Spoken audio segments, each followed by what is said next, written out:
An 83-year-old veteran lost his home overnight when Hurricane Helene swept through our area last year, and today he got the keys back to his home. Take a look.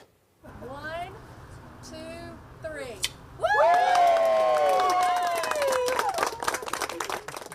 And this was an incredible team effort led by the Home Builders Association of the Greater Aiken-Augusta region. They paired up with more than a dozen local home builders, carpenters, plumbers, and contractors to repair this home and get the keys back in the hands of someone who's put his life on the line for our country. I don't know what I've done without y'all people. All y'all donators, people that have put this place back together. You've done a fine job. They certainly did do a fine job there. We appreciate his service to our country. Glad he's got his home back there.